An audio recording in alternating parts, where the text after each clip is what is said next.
Well, that worked out.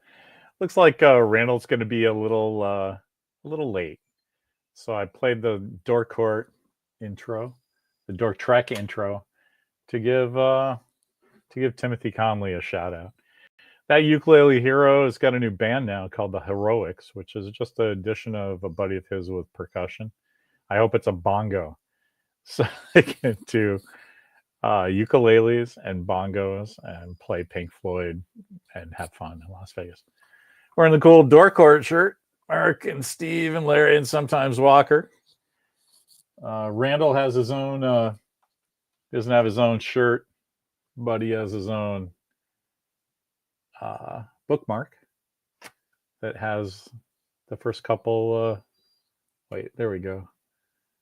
Randall finally watched. He can't read it. He watched that. Randall finally watched some stuff. Anyway, he's late from work.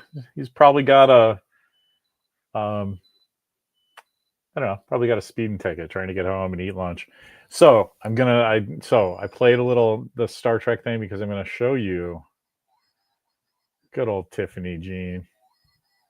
You know, I'm crazy for the Quatloos. I just think that's a funny thing. And she and her husband Brian made me wooden Quatloos to give away. So I could say, like, don't take any wooden nickels, don't take any wooden Quatloos. And then Brian, not Brian, her husband, but Brian, I forget his name, Henberg, something like that. He works for Ben Dunn over at Antarctic Press, which I didn't realize last year. Just a comics fan named Brian that came over and liked the Quatloos as much as I did. And he said, hey, this would be really cool if it was a coaster. And I know a good idea when I hear one. You can't make big old 4-inch coasters out of wood and have it be like a giveaway. That's just not the level we're at. But I did take, I don't know, I guess I gave most of them away at the show. I'm looking over to see if I had one kicking around.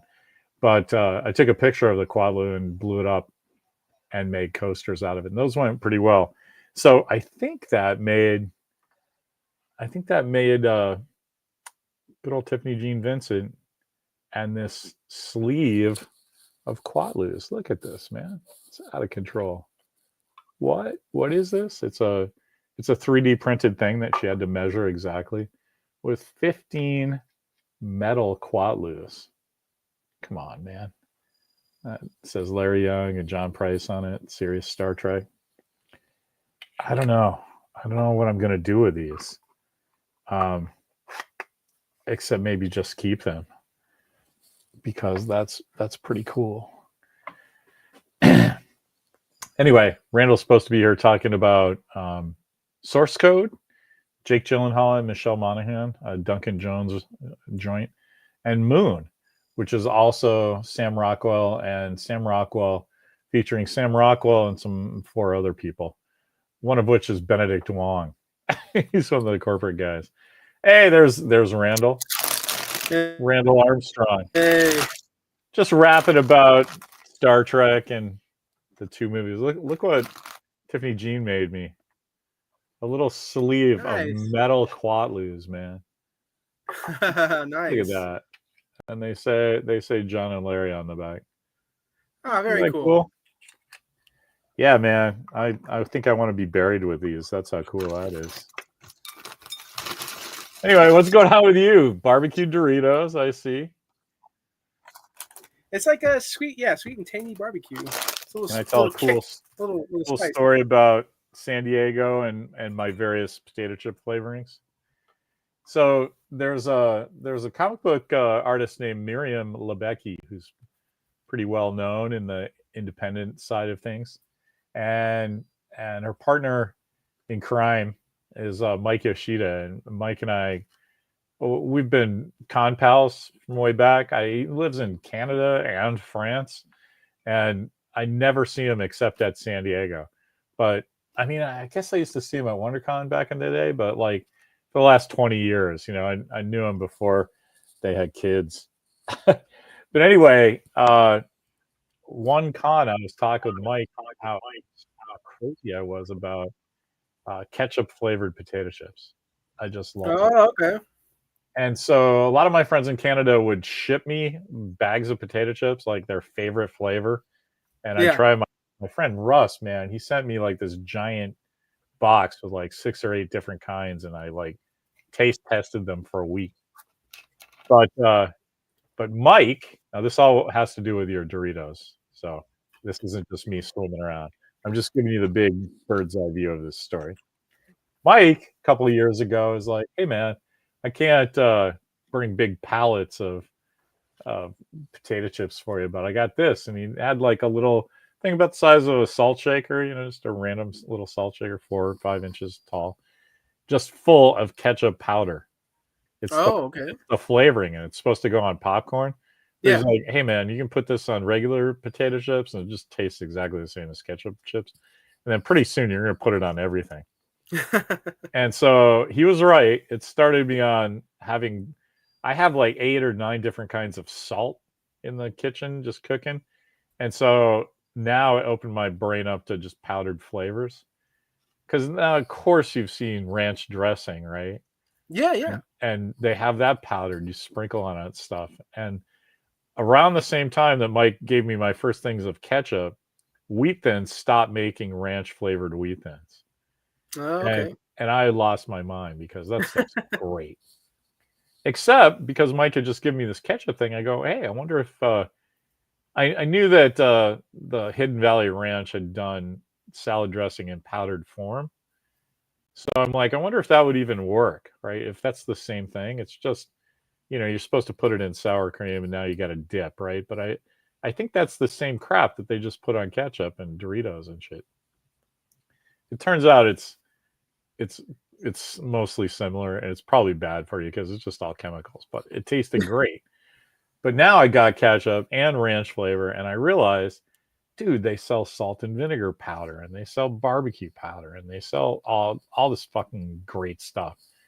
So this year, I'm just enjoying my powdered flavor chip flavors. Like there's no reason to spend extra money to get barbecue chips when you can just put barbecue powder on it. It's exactly what you want, right?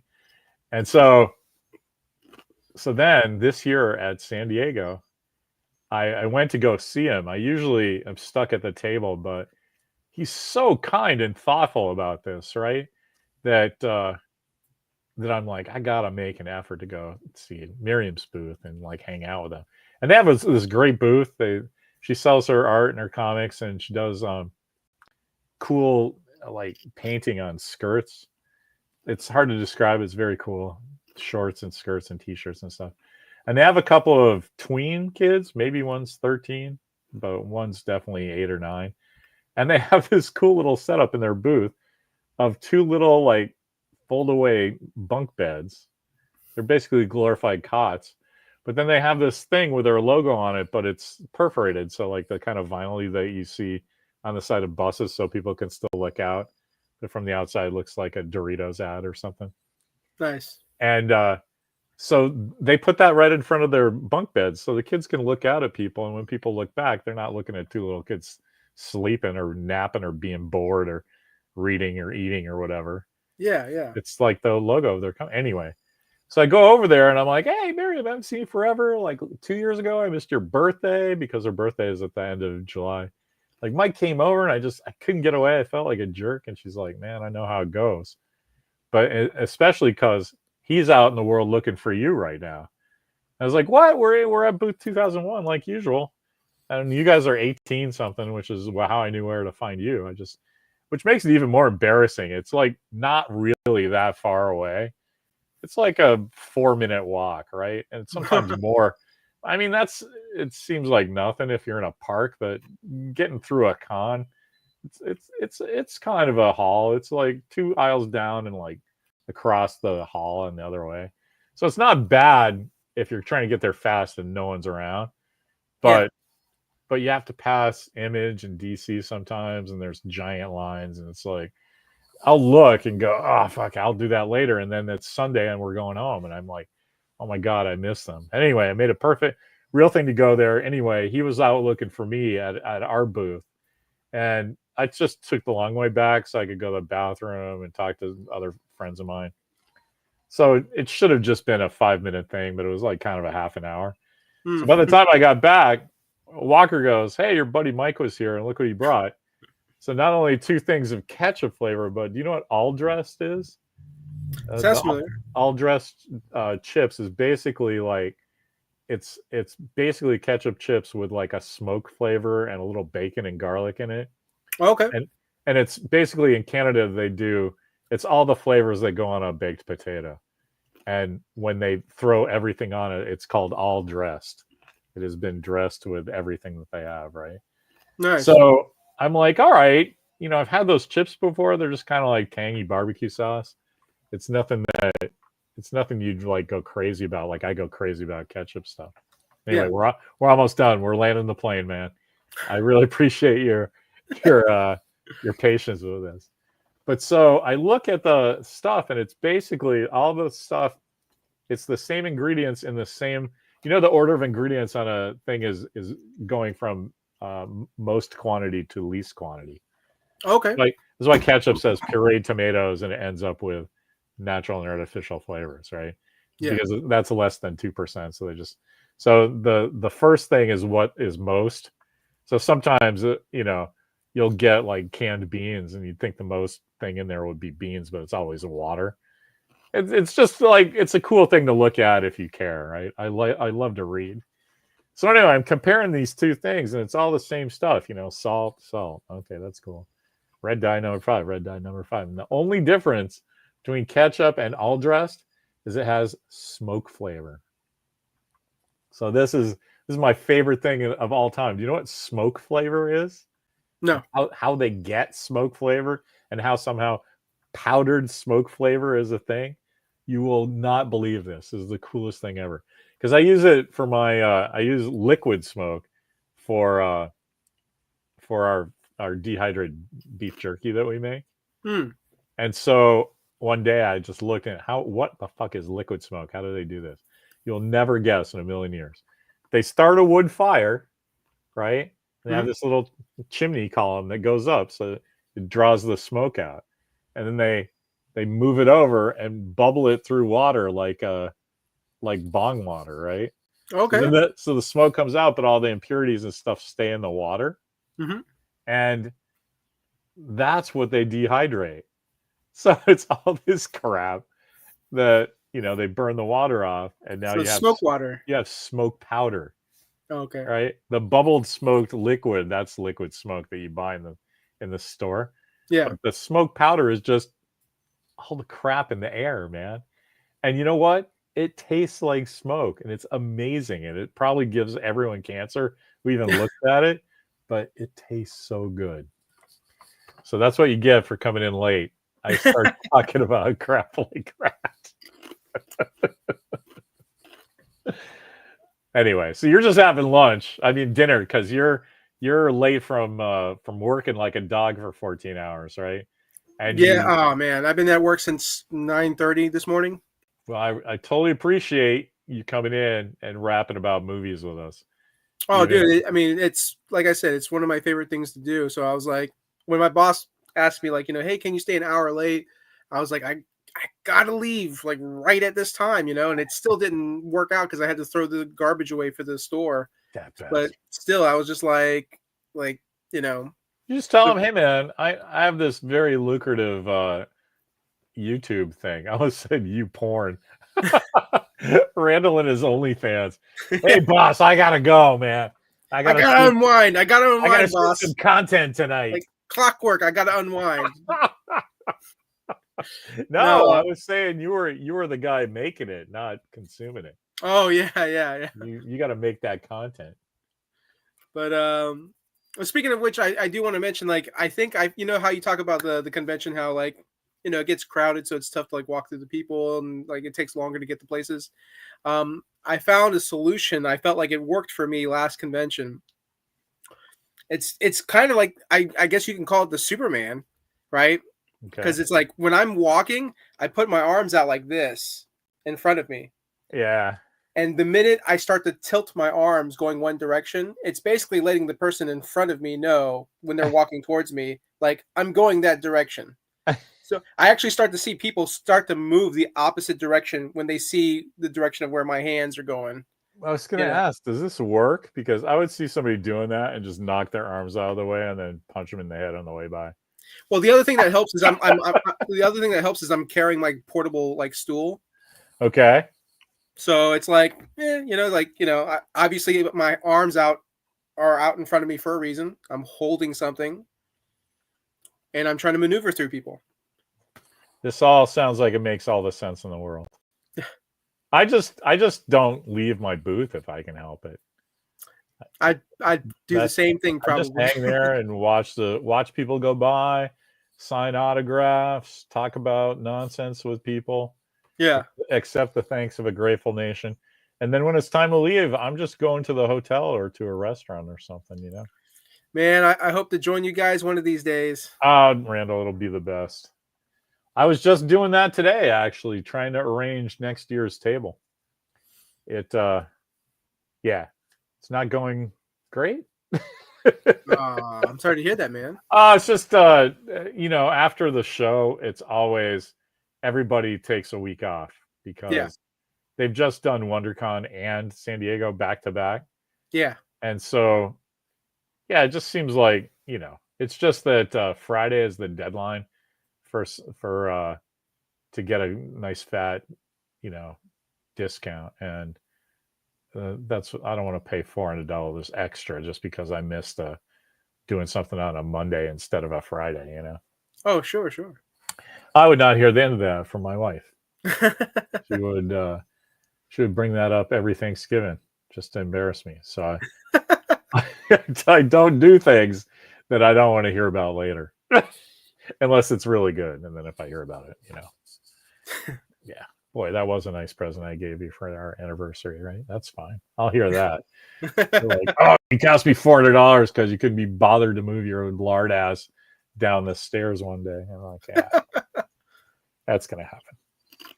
Anyway, so you want me to start off since you're still kind of chewing on those barbecue burritos? Let's go for it. Do you want to do Moon first or Source Code? Which one did you want? You know what? I do want to do Moon first only because I watched Moon first. I was just going to ask. You're going to want to talk about the one you watched first. Yeah. So go ahead. Do you want to do it or I'll bring it up? Yeah, you can bring it up and then. So Moon is a very cool movie by Duncan Jones, whose big claim to fame when he hit the earth first was that he's the son of David Bowie. So that's pretty cool. David Bowie's real name is Davy Jones, if you did not know that.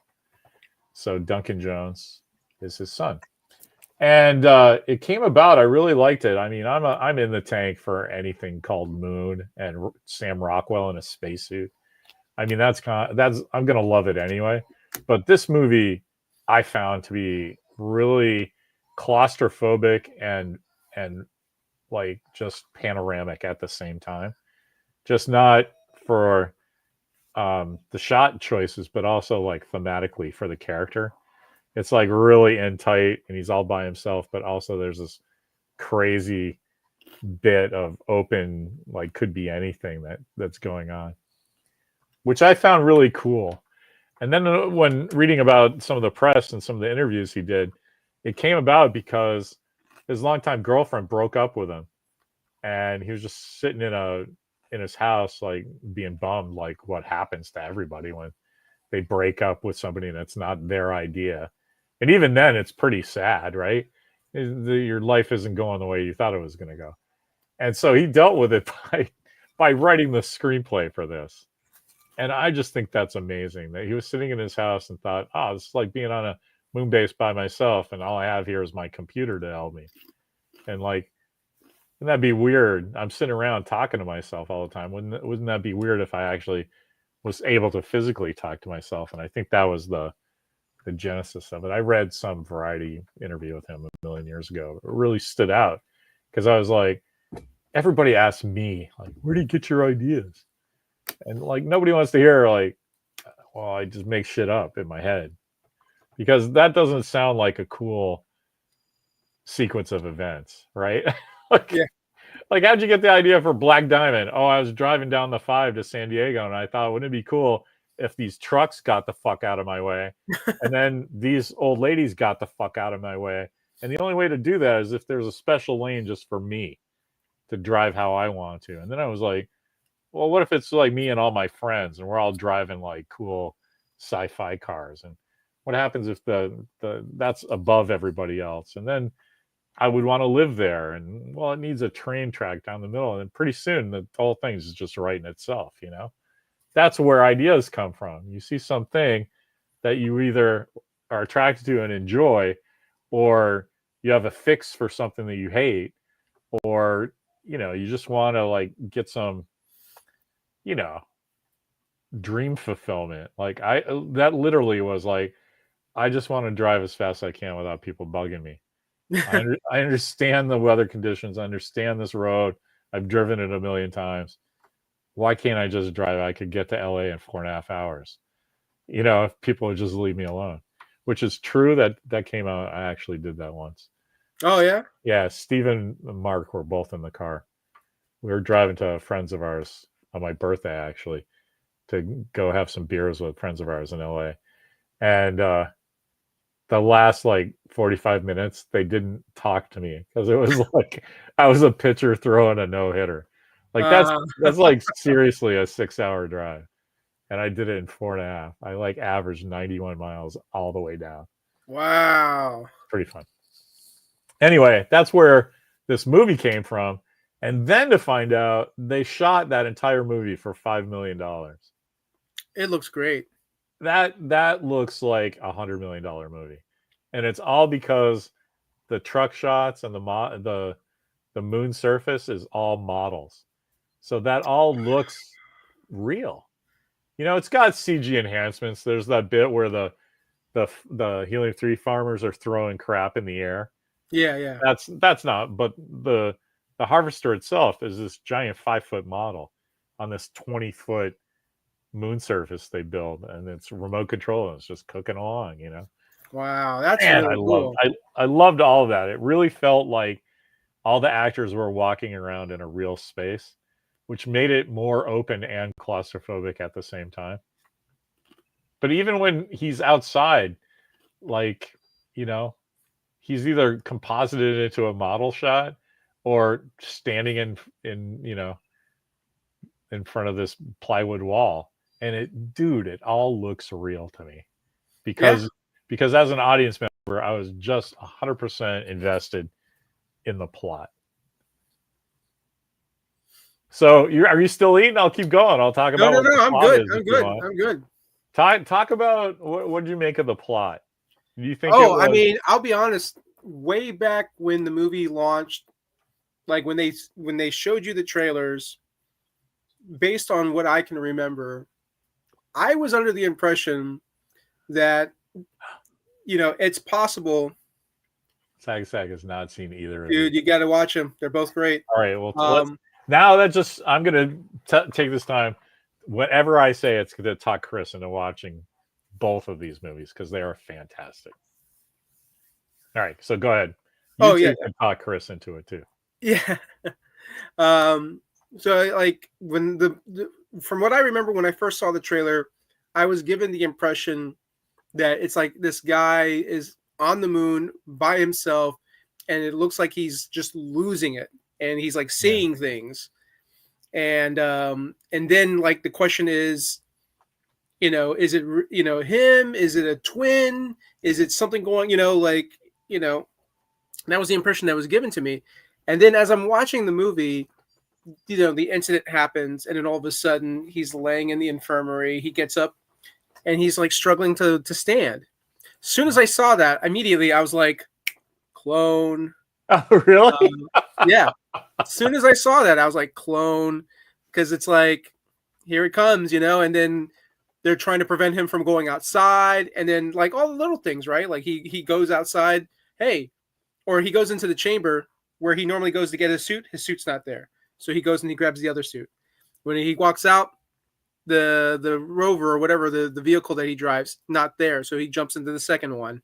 So I'm just like immediately like I kind of got it right away. Yeah.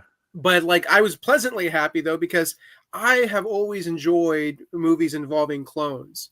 Like I've seriously, and I don't know if it was because of multiplicity, um, but I just had this idea of like I wish there were clones of me Yeah. because I would just be like, we can work together, guys. Like we can do a lot together. Like we'd be like a really good team. You Um, just want to be able to sleep while your work is still getting done. yeah, it's one of those things where it's like I don't know. I mean, I think I would almost consider a clone version of me as a brother, right? Yeah, I guess sure. if you really if you think like people who have twins or triplets, right? Mhm. You're literally looking at yourself. It's like you're looking at but it's not it's your brother, it's your sister, it's somebody else. And I'm just always been intrigued. I'm intrigued. Like if there were another Randall, what kind of conversations would we have? Would we even have the same interests? Like I had this funny idea. Like if I had clones, right? I'd say, listen, you have to have a set of rules, right? And one of the rules is if I'm dating a girl, none of my clones are allowed to like hook up with her or get with her. Like she's mine, you know? And then it's just one of those like it'd be a fun conversation where the clone is like, "Hey man, we're basically the same person, so it shouldn't be a problem." And then like I'm fighting with my clone. I'm like, "No, we made rules. These are the rules. You follow the rules." you know? But if it was a clone, wouldn't you just it would think the same way as you and be like, fucking hey, right, man. Stay away from me.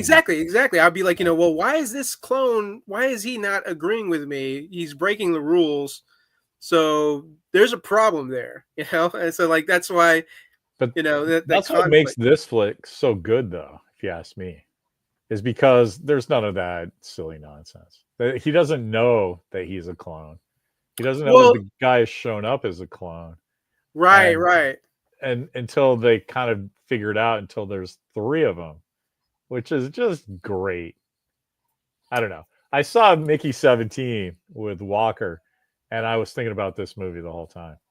About Oh, how they just do it funny. That he just dies and they get another one and he's got his brains and you yeah. I know. was thinking. I haven't seen Mickey 17, but I was like thinking like I can see elements of like Mickey 17 pulling from Moon with this, right? But then I also started thinking when they were driving out on the moon and they were finding other like spots.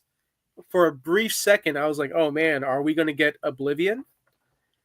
Well, that's interesting you bring that up because that's what Walker and I were talking about. That it's because we play both of them back to back, and so it's really apparent about they share the same themes. But I also added Oblivion in there because you can. It's not so much the clone thing, but Duncan Jones figured out a way to have the audience have a really sad ending and a really happy ending in the same movie.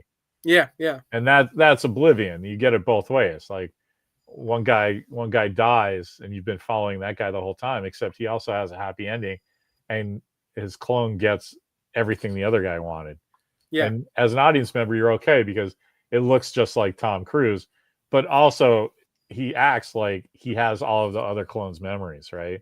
Right, And so like, well, this guy wanted that, so of course this guy's going to want that too, right?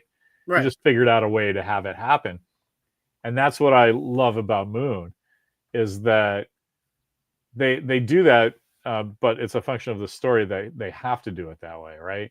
Yeah. It's not like an outside of Jeopardy. It's just the clone's going to last 3 years, and all the man, I just can't believe that movie was $5 million because they suggest so much stuff that oh, they just have to build like this 30-foot walkway and then at the end of it it's just a painting that looks like it's extended it, right? And you can never light those the right way, but in movies you kind of spot them because you're not going to have this giant thing built underneath unless you have do forced perspective and the people standing at the end are actually like the director's 7-year-old son. Yeah. Yeah, you know what I mean, to make it look like it's further away. Sometimes you get those. Like Star Trek did that very well, and Alien as well too. There's Ridley Scott's kids were like, astronauts in the distance. It was great. But look at this. Source code and Moon are a delight, just like DORK COURT. That's probably because I was giving Timmy his props in the beginning. Nice. But yeah, so yeah, I just loved every single thing about Moon. It's because it's not just like what is the nature of identity, but they give you a nice big healthy dose of what's the nature of reality for the first act, right? Because even Yeah. I mean, most people aren't going to go right away. Oh, it's got to be clones, right? Like most normal people are like, oh, he's hallucinating, or especially the way they pitch it, right? The guy we follow gets into that accident because Yeah. he sees Tess, his wife, in or Eve, maybe he sees somebody. It's a girl figure in the moon dust, and it takes his attention away, and he drives into the thing, right? Oh, right, right, yeah. So it's not like they didn't set it up that he's hallucinating because his body's breaking down. So when that's revealed, you kind of like, if you haven't seen it before, or you're not hip to like, science fiction conventions, you're like, oh, it's kind of like it's a little like Passengers, right? Where the Chris Pratt character is just out there, and it's like that movie got ripped because it's like, oh, look, he's taking agency away from the girl, and then it's all space rape. And I'm like, man, just think for a second, if you swap the genders of those characters, even Yeah. the actors, right? Jennifer Lawrence is the astronaut and Chris Pratt is the writer. It's the same exact fucking movie because it has nothing to do with gender or sex or anything like that. It's like, what does a human being do in the sense of like fucking biblically pronounced prolonged loneliness, right? He Yeah. doesn't wake her up until like 3 years later. And I think that has to be something like somebody does some research and goes, well, humans can be by themselves for 3 years before they start to lose it. Because that's pretty specific in movies like this. It's always like they can handle it for 3 years. And Interesting. I wonder if that's like based on anything, like prisoners in solitary confinement out like or something. I don't Yeah. know. But that's a thing with clone movies, is that it might just be, I don't know, a function of the narrative where you have to have a ticking clock on everything. I don't know. Well, I Anyway, mean, yeah, loved it. it's interesting. Like, it's just interesting, like different takes on clones. Like I love The Sixth Day with Arnold Schwarzenegger. Um, I loved how they're like, oh, we're downloading the memories into the other body, so it's you transferring over to the other body. But then, like, when you see both beings still awake and alive, and then the one that's waking up kills the older self, it's like, no, there's the other person is getting your memories. You're dying. Yeah, You but know, yeah, so as it's an like, audience member, so what? yeah, I'm still following this guy. I don't know. They kind of avoided that in Moon, right? And yeah, so don't get so caught up in the clone thing, or the source code won't make any sense, yeah, because it's not so much like the physicality of there being another guy there. It's like it's more, there's another guy there, and is this an aspect of me?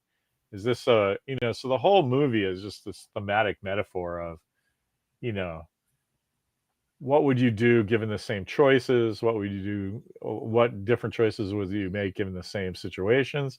yeah, Like, because all of those guys, when they wake up, they all want to help each other. I mean, they think it's weird, and they are dragging their feet at first, but it doesn't take long for them to just go, all right, I guess this is what's going on now. To yeah. the And point when the second guy wakes up the third guy, it doesn't even really surprise the first guy. He's like, "Oh, of course you're doing this." You know, I don't know. yeah, I know. I kind of don't. Now that I know Chris hasn't seen it, I kind of don't want to spoil anything. But there really isn't it goes exactly how you think, yeah, except for there's one thing with Gertie. that I really like. That like the all-knowing computer that in science fiction, and then Yeah. they give him Kevin Spacey's voice, Yeah. which before it's even revealed that he's a creepy ass fuck in real life, he just has a creepy ass fucking voice. It Oh yeah. sounds like he's going to screw you at any second, Yeah. right? And so when Gertie just is a good guy, it's kind of surprising. You expect him to go all Hal 9000, all of it, because he's Gertie 3000, Yeah. You just expect him to go nuts, and he doesn't. He's like, oh no, I want to help you, Sam. And now there's another Sam. Well, yeah, okay. Now I want to help you guys. That's my job. I'm Yeah. helping you. Oh, I I love that. I really like that, and maybe like if you dive deeper into it, it's possible maybe that could be just an example of like the AI is evolving and the AI is basically developing feelings, right? Like like I care about you, and I want to help you, and Yeah, that's because just he programming. yeah, Gertie's not an AI. Gertie's a computer. I thought it was AI. Oh, why do you think that? He wasn't making like decisions for himself, was he? I He kind guess. of I guess he was, right? He was going against his programming by opening the doors and stuff for him. yeah Yeah, I guess you're right. I don't know. I really like the aspect that they kind of never really showed the top of him. There was always like Gertie coming in with his little stuff and his coffee, the little coffee holder. I thought that was amazing. yeah And then there was a second thing of an arm, right? They like came in and they just sort of like were there in the shot no matter where they were needed. yeah I just love that. It's kind of like reverse bumper cars, right? They just have to be touching the top and then they can scoot around. I don't yeah. know. I thought that was cool. All No, right. Anyway, we should probably swap over to source code because we just did 20 minutes on Moon. yeah. Is there anything cool that you really liked? About Like, Moon? yeah, because there's some bits in there that it's so goddamn charming that you kind of gloss over the stuff that doesn't make any sense. Like the Um, secret room has all those slots where there are adult Sam Bells ready to go. So yeah, at some point, like basically they say it's only been about 15 years, right? Because his memory of Eve is that she's born to a toddler, right? And yeah. so I want to say it's been like 11 years. yeah, I mean it's something like that because when he calls her, she says she's 15. Yeah, So obviously there's a couple of years in there where she's a toddler. So it's like 13, 12, something like that.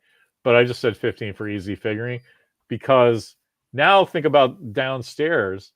How long does it take to grow a clone, right? yeah, Because you're not going to, maybe that's what they're doing down there. Maybe it takes a while to grow a clone and they're at the end where there's new ones ready to go. And yeah. then the ones going down they might not have adult guys already ready to go because why would you? And they got to It's just program it. sort of maybe they have about 10 or 12 that they just go and they can grow like 10 or 12 a year. Say it takes like a year to grow a clone and you just do one, you do 10 or 12 just in case. Yeah, And then the next year just keep going. You just move down the hallway, right? yeah, That I guess that kind of makes sense. But that was the one thing that when they're sitting there talking, like one Sam says to the other, like, look how far back that goes. And I immediately like, went, yeah, what do you need that for? That's a lot of resources. Because that's a secret room that you have pressurized and it's got lights on the moon. Like that's a lot of resources, man. yeah, yeah. They definitely had I it don't know. planned out. My only question was, did the original Sam know? Well, that's cool because when he's talking to Eve, right? And she goes, hey, Yeah, there's this creepy guy calling me. Like, hey, daddy, somebody's asking about mommy. And you hear it, well, hey, he says something. And it's Sam Rockwell's voice. yeah, So the original Sam Bell is having a fantastic life. I mean, except for his wife dying. That can't be. But I mean, he's just living his life on Earth. yeah, Why would you tell that guy? Right? yeah, I mean, why wouldn't you just at some point go, hey man, we need your DNA for this thing, and here's all this money. It's He's like, all in oh the little wow, that's fine just in print. time. That's great. It's like it's in the fine print. You've agreed to let us clone you and blah blah blah blah. Extra bonus. But I mean, why would you even do that? You just like, I need your DNA for this amount of money, and then they just do it. Like Yeah. it's up on the moon. He's never going to find out. But I really want to talk about source code. But I like, the thing about Mute, right? There's a Paul Rudd movie called Mute that Duncan Jones wrote and directed, and it's it's a I started to watch it. I kind of didn't like it. It was a little too weird for me. I wasn't in a mood to watch it. I'll probably love it, but the thumbnail for this one today, I put there's a bit in Mute where they show on the news. It has nothing to do with the movie. They just show on the news that the Sam Bell clone came back from the moon, and he's having this giant congressional meeting. And in the Really? crowd of all the people watching it, like half of them are Sam Rockwell. So when after this, go back and look at the thumbnail. It's right in the beginning. It's pretty good. Okay. So they did say what happened. The first Sam Bell just died. They put him back in the thing, so it gives Sam time to get away. There was that great grace note where you think he's dead, and he opens his eyes and he sees that stuff flying back to Earth. And he's like, "Oh, okay, I can die now." He made it. He made And it. then the third Sam is there, and the guys have no reason to kill him, because when they go and figure everything out and fix all this stuff, there's the dead guy like that. He totally has 3 days to get to Earth, but then, so and he's singing and having fun, and they do that little voiceover of like that says he got there, right? Yeah. So that's fine, and I like that. But this little grace note of actually giving us an image that there's Sam in his sarang gray jumpsuit with all the cool patches, and there's lawyers around him, and then half the guys behind him are just Sam Rockwell in street clothes that want to. So that makes me think that maybe either the second Sam coming back knocks everything out, but then there's a whole bunch of Sam Bell clones that go to the Senate hearing.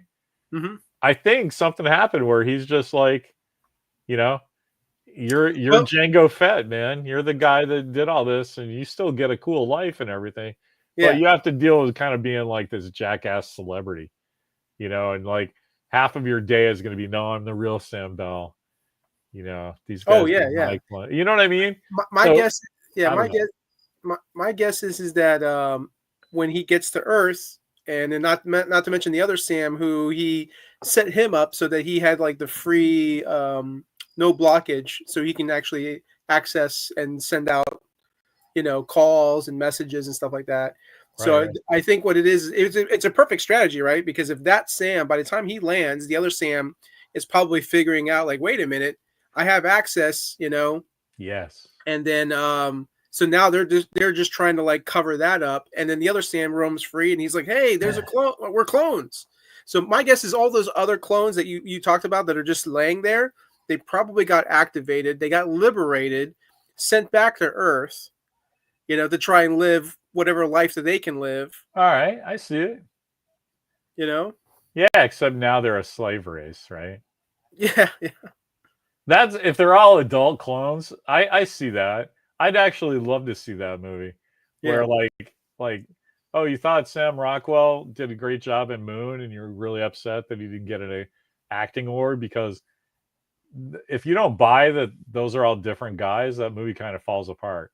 And that guy just crushed it, especially in the argument scenes. Like, you really believed that he was arguing with another person. Yeah, yeah. And I guess technically he is. He's his lighting stand-in, who's the over-the-shoulder guy that kind of looks like him, right? Yeah.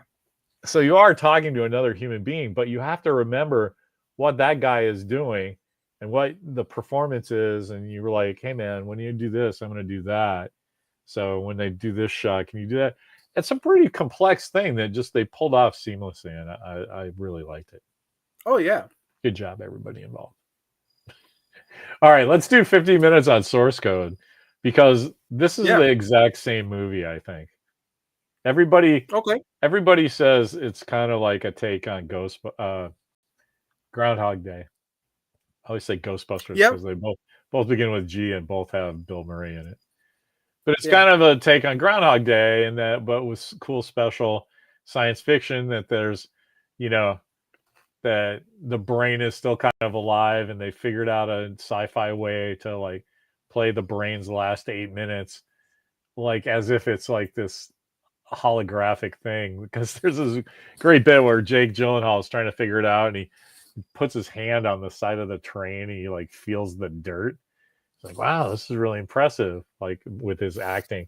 But it's like, oh man, like did that guy like see that part? It's just source code is harder for me to buy, but it's so much more charming and not as a giant bummer all the time, because Moon is a bummer. And Yeah. you can tell he wants to explore what's the nature of reality, what's the nature of identity and stuff as his theme. But the difference is he probably was in a good heart space, not a head space. His emotional stuff was probably nice. And he's just trying to figure out a way that he gets to stay with this woman, right? As opposed to Moon, where it's like, she's left me. I'm trapped on the moon. It's just kind of like, I want to see a movie from this guy where it's just like Jimmy Fallon playing wiffle ball with his son. You know what I mean? It's not Yeah. that's so like depressions. Who wins? Duncan Jones clones versus Ridley Scott replicants. Well, replicants have superpowers. Yeah. I was gonna say I think replicants. that's an easy one. But Duncan Jones clones. Yeah. If it was a dance off, I'm pretty sure the Sam Rockwell clones will win. Just based on Charlie's Angels, right? Oh yeah, yeah. Oh, that like you mentioned Jimmy Fallon. So when he like jumps on Jimmy Fallon, like when he several times, like when he's introduced and he's brought on stage, Yeah, he yeah. comes out dancing. He loves dancing. Mm-hmm. You should see. I know you haven't seen this movie, Confessions of a Dangerous Mind. I have seen it. Sam Rockwell, man, he's good in that. I completely believe that Chuck Barris was a assassin because of that movie. Oh yeah. I absolutely do. Anyway, that's Source code. Sam Rockwell's a good character. Yeah, I liked Source Code. Jeffrey Wright was amazing in that. He's good. The actress who played Lieutenant Goodwin, his handler, she was great. I really like that they didn't like she wasn't helping him because she wanted to go on a date with him or some Right. romantic thing. It's because she was a decent person. Yeah. All right. Well, there's only like 10 minutes, so I'm just going to go straight to the end. Chris Sagasag, you have to watch Source Code just because this next bit of conversation will not make a lick of sense until you watch it. Randall, tell me what happened at the end. What happened to that character? The credits are going up. We're walking out to the parking lot. And I'm like, dude, what happened to that guy? You tell me. I'm pretty sure it was the birth of the idea of Kevin Feige wanting to do the multiverse. I don't think it's a multiverse, man. I think it's a multiverse. I don't. I think because of the phone call and the email. Right. But they mentioned like, what you did, it's not in this timeline. It's an alternate timeline. It's a multiverse. Yeah, that's it's what they're saying, but that's like saying, hey man, like you beat me 5-2 in Wii baseball. Did that start a multiverse? Yeah. Right? No, it's like it's a computer thing. It's the source code. I mean, we still don't even know the exact details of the source code. Well, that's what I'm saying. It's so elaborate that you could argue this either way. Yeah. And I am just I had this conversation with Walker, who took your position, but I completely believe that just Jeffrey Wright and the scientists had it wrong because of the email he sent her. He's like, look, you're going to find out someday that this terrorist plot was avoided, but it happened to us, but it didn't happen to him. It was just a computer war game, right? Yeah. But because he was in there and he believed it happened, he thinks it happens. Everybody happens, and that's why I think it's not a parallel universe. I think at one point you're like, what does it matter what we call it? Because it is a branched adventure of this guy's life in some way, right? But I think that because brain power is just electrical signals, right? Right, And right. I think that at some point you figured out that energy cannot be created nor destroyed, just changed in form, right? So yeah, okay, that guy was kind of dead, and then they took him off life support. Is he still kind of dead? He's not dead because he sent Well, an email, right? I think his energy, well, remember, it's some kind of Tron thing, man. There's a well, remember, universe he going died. on in our computers. Yeah. Well, I think because he died in the source code. I think if he wasn't in the source code and died, then that's it. He's dead. But because, and again, until we know exactly the details, which I mean, Well, would that be considered a MacGuffin? yeah, I mean, I get what you're saying, right? But Yeah. he said, "Give me another 8 minutes, and then turn it off." Yeah. So it's so for what they're saying in English, the source code program running doesn't have power to it anymore, and yet it still kept going, right? Right. But we see it going, but at this point now it's, I think, in another universe. But what does that mean? I think it's still in our universe, man. It's just at a level we don't understand how the ones and zeros are talking to each other. Well, how about this, right? If the source code is created and you have a multiverse where the source code exists in other universes, right? You just had this giant leap, man. Then isn't the source code connect like Speed Force, right? Speed Force. Except the source code is a computer code that's Jeffrey Wright wrote. Right? Is it a computer code? Yes. They say all that. Okay. He's figured out a way. They somehow had time. This is the bit where they don't want you to think too much about it. He's got this a wizard did it magic computer thing going on, right? And they were just waiting for something to happen that they could try to figure out from the brains of dead people. So that's kind of weird in the first place, but they somehow were able to go through. They said that 100 people died, so I'm sure that's just a round number for the news. But just for the conversation, they somehow had to test at least one and less than 100 because they found this Sean Ventress guy right away.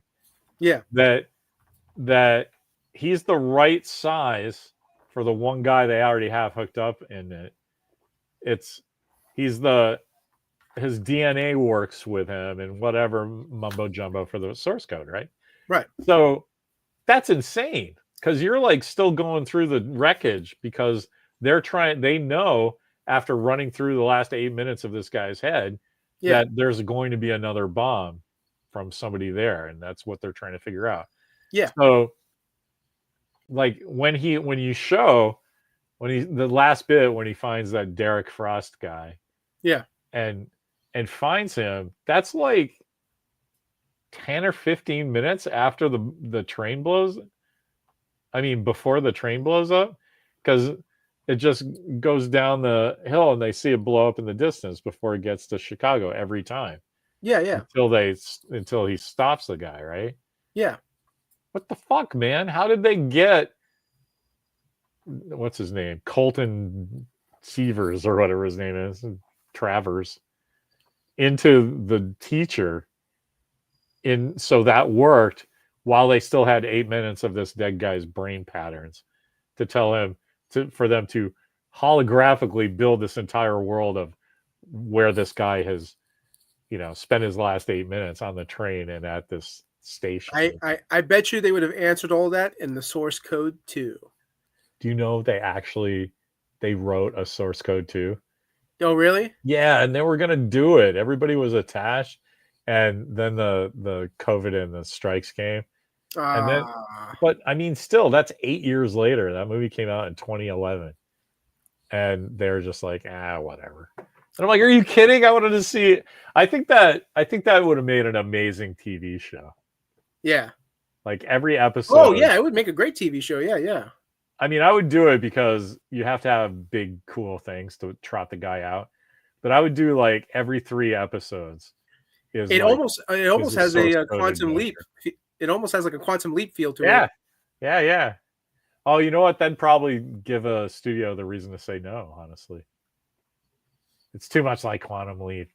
But that's why I was like, do these story pods where like, you know, you do 4 stories a year, but they're only 3 episodes long. So like every season is 12 episodes, Yeah. and like just do 3, and then do It, two like episodes of like circuses, or and then do another 3. Holy shit, Source Code's back, and this time he's saving the universe. it'd be cool if they did that, but then also like make the episodes really short, like 10 or 12-minute episodes. Oh, that's cool. Because it's like you're doing the real 8 minutes in real time. Oh, that's amazing. Yeah, do that. Yeah. Oh, dude. So like every episode is just, you have to come back next week to see how it's kind of the same but kind of different, and gets you further How they're going to along, redo the 8 minutes further along and the mystery. Yeah. because it might almost have like a 24 feel to it, right? But instead of 24, it's 8. I think you're solving a story problem for me.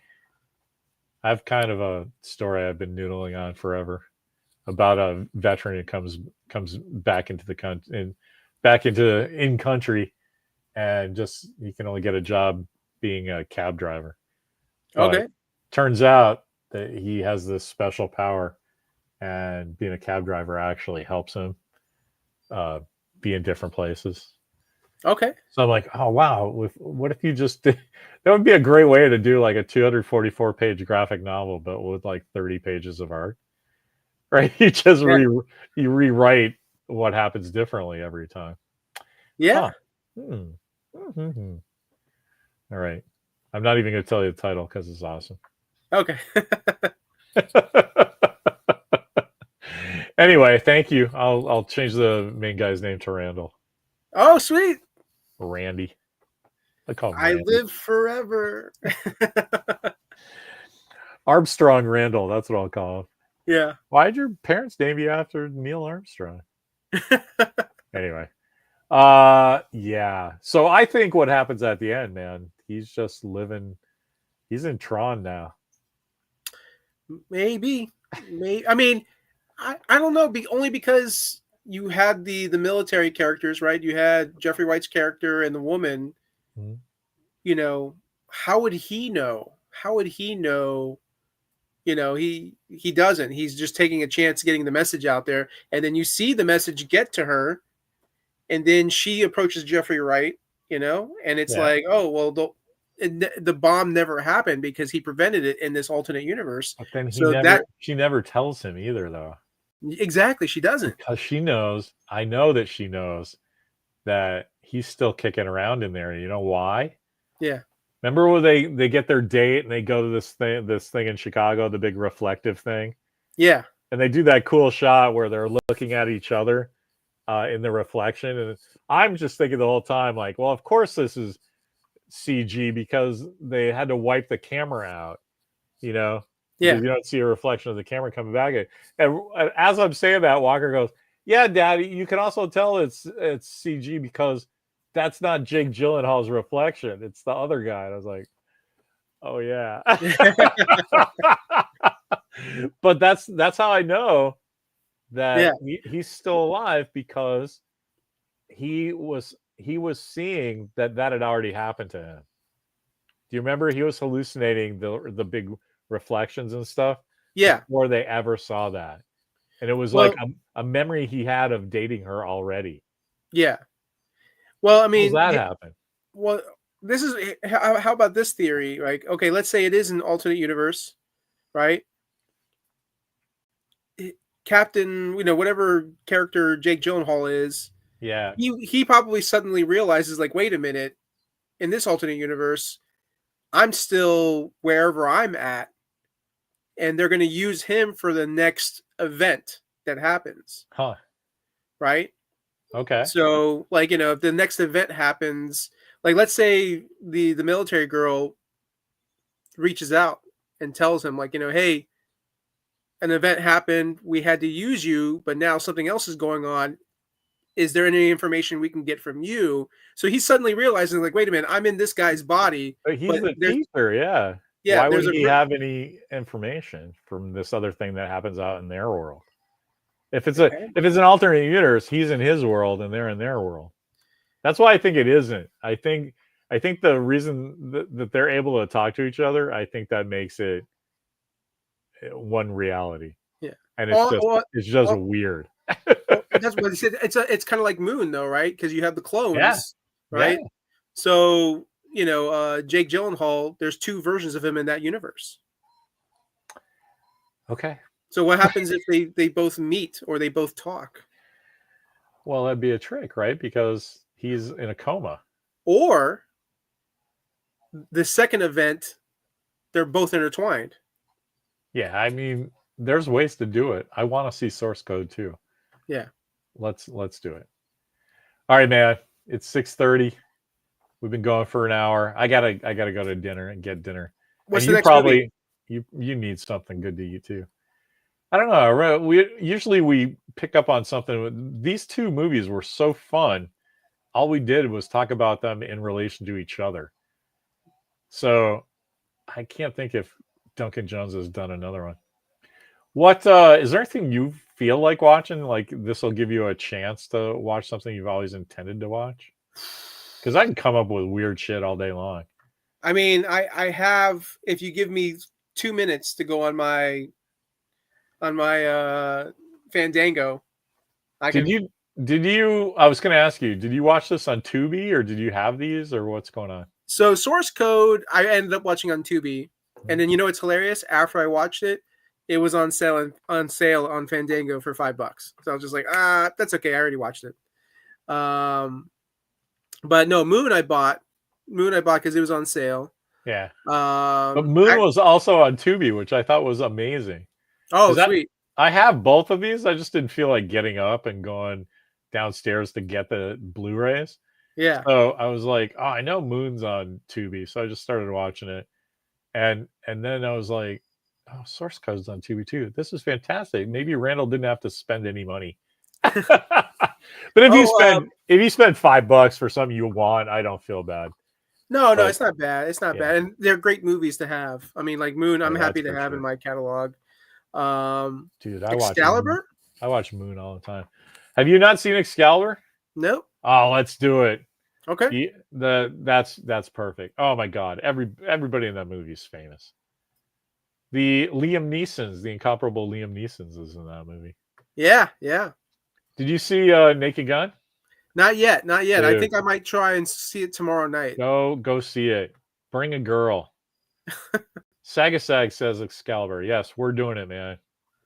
Sweet. Excalibur's great. Patrick Stewart's in that.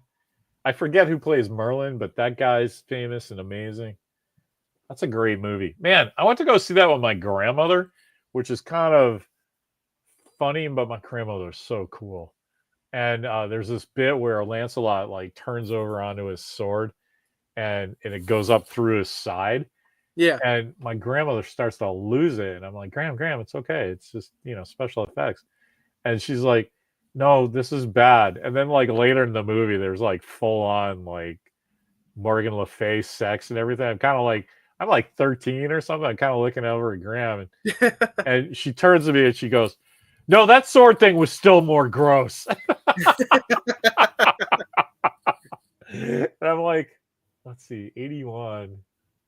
Yeah, she was like 66 or so. So, yeah, she knew what was going on. Anyway, it was fun. It's the Boy King. Well, thanks, Chris, for listening to us. Bellyache, and I hope that you're back from work, or that you were working at home. Chris got this new table, and it's a little bigger, a little L-shaped, and all I could think was like, oh, dude, we're gonna have to go get him. He's just gonna work from home forever. He's gonna be like 700 pounds. He's gonna be like Bill in the new King of the Hill. Have you been watching that? No, I wanna binge watch all of the original episodes first. Oh my god, why? Because I love animation and I love comedy. Yeah, have you never seen King of the Hill? That's what I'm asking. I've seen episodes. You don't have to. What I'm saying is that it's 20 years later. So like, I watched the first one and I was like, oh, I'm gonna opposite binge watch this. It's just like, this is because I really like those characters. I like that cartoon. Yeah, because you know, I talk about this every once in a while. I lived in Texas for a while when I was a boy, Yeah. and man, the guys drinking beer next to the fence and just watching the world go by. That was my experience in Okay. Texas, and my dad and his buddies in the suburbs of Texas. So I really liked it, and yeah, Yeah. No, it's I mean, good. It's good to see him later. have you seen Silicon Valley? I watched like the first season. Yeah, Okay, because it's Mike Judge, you know, so like yeah. his No, I liked it, but Mimi hated it, and so if she doesn't like a show, I end up just not watching it because it's like I got it. I got it. she. Well, I mean, it's a very like guys type of show. Well, that's why she didn't like it. Not that it was a guy show, but that it was very true to her experience in Silicon Valley. And Understandable. so that was not entertaining to her. She's like, why am I putting myself through this? The torture, right? And I'm like, it's funny. And she's like, not if you work there. And I was like, oh, all right. Yeah. She hates TJ Miller too. Oh my God. She's just He's, like, sometimes. he's like one of the funniest. Him and then Kumail Nanjiani. They're just ridiculously hilarious. Yeah, Like, Kamal's great. We love Kamal, but yeah, and I don't mind TJ Miller, but Mimi just is like not having it. Sometimes you just people rub you the wrong way, and that's oh like sure. that's what it is. It's like, no, I wouldn't talk to this guy in real life, so I'm not going to be entertained by his stuff. And I'm like, well, he's really funny in Deadpool. And she's like, I don't care. Okay, all right. Oh, totally understandable. Like I was on TikTok and this one girl, she talks about how, you know, her father was like one of those guys, like really good judge of character, and you know, talked about a whole neighbor situation. And then she says there was one comedian or one like celebrity that the dad just didn't like. So she Okay. was just like, my dad was right. My dad he could read people, and like the one comedian he just didn't like was he didn't like Jerry Seinfeld. Okay. And so that came across the camera that he wasn't a cool guy. Yeah, more or less. I mean, like in this, well, I don't want to say just cancel culture. I guess in general, right? Because like, she's very like protective of like, you know, women's rights, and you know, and so like the thing, of course, that you know many people today, it should have been a problem back then. It wasn't just because of his celebrity and it was a different time, but like it's so frowned upon, like how he was like, I think like in his like late 30s dating like an 18-year-old or 17-year-old. Oh yeah. Oh, I was like, what did Jerry Seinfeld do? Oh, a 17-year-old. Yeah. Whatever. I mean, you know, I get it. I get why people don't like that. I'm not saying anything about that. Yeah, I'm yeah. saying, you know, I'm not going to stop watching Seinfeld back then. Oh yeah, no, same here. Yeah. Separate Anyway, just while you're saying that, I just saw Excalibur is on Amazon and Tubi. So sweet. We will do that next Tuesday, right? Also, I haven't seen La La Land. Me neither. And I don't. Oh, okay. I don't see that changing anytime soon. I thought you liked Ryan Gosling. Yeah, but it's a musical, man. Yeah, no. Did you ever see Crazy Stupid Love? No. Why would I? Are there bikinis and spacesuits in it? No. That's true. That's true. I mean, but I mean, just Gosling, whatever. I told you last week. I just figured out why he's good from Barbie. And, yeah. And I enjoyed him in Fall Guy. He was great in that. Or was that I got Gyllenhaal all confused now because Gyllenhaal did Roadhouse. Yeah. And then Gosling did Fall Guy. Yep. I'm gonna have to watch that again because I love that. Anyway, just because Ryan Gosling's in it doesn't mean I haven't seen Drive. That looks like a movie I would like. I even owned it for a while, and I never unwrapped it, and so usually I was doing a purge, sending all my old stuff to Amoeba, and I just threw Drive in there. I'm like, I'll get extra money for that.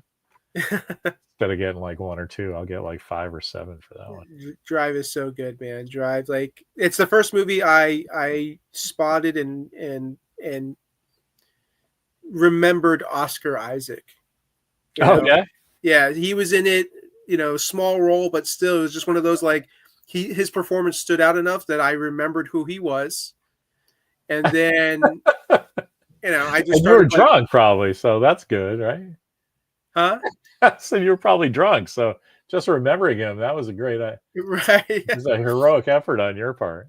Well, because I mean, later on he started popping up, and then like he got announced that he was going to be in the Star Wars movie. So I was just like, oh, good for this guy. Like this he's Yeah. awesome. Didn't you see him in Ex Machina? That's what I first saw him in. Actually, no, I've not seen Ex Machina. Yeah, that's a good movie. I heard that's a good one. It's no Excalibur.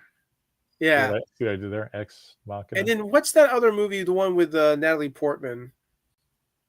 I think it's from the same guy who directed Ex Reality Machina. Bites. Annihilation.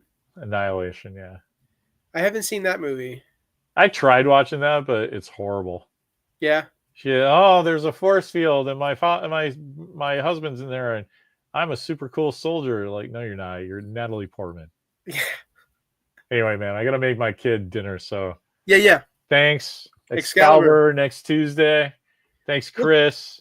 What took me so long to watch the source code and Moon? What did take you so long? I'm always talking about Moon. That yellow sleeping bag he has. Yeah. That's a Selk bag. My Selk bag has a Lunar Industries patch right there. Perfectly. Oh, cool. Perfectly screen accurate. All right, let's you said what took me so long? Let's end stream. Go story and end room.